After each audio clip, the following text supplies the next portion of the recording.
पुण्यावरनं आम्ही 23 लोकांचा ग्रुप 3 तारीखला रात्री आणि 4 तारीखला सकाळी पुण्यावरनं आम्ही दिल्लीला गेलो. दिल्लीवरनं आम्ही काठमांडूला आलो. काठमांडूला 4 तारीखला मुक्काम केला.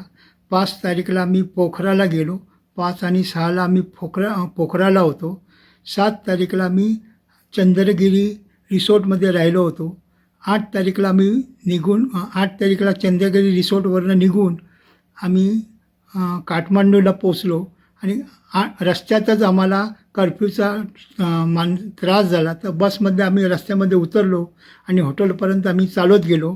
त्यानंतर 8, 9 आणि 10 आम्ही हॉटेलमध्येच राहिलो आणि 10 तारीखला 10 तारीखची आमची पुण्याची येण्याची तिकीट होती. म्हणजे दिल्लीची तिकीट होती, दिल्लीवरनं पुण्याची तिकीट होती. तर आम्ही एअरपोर्टवर पोचू शकलो ना, फ्लाईट रद्द झाल्यामुळं.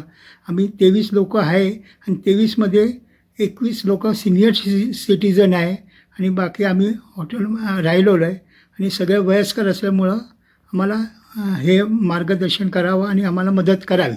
नमस्कार साहेब. नमस्कार. रोकठोक महाराष्ट्राला सबस्क्राईब करा आणि बेल आयकॉनवर क्लिक करायला विसरू नका.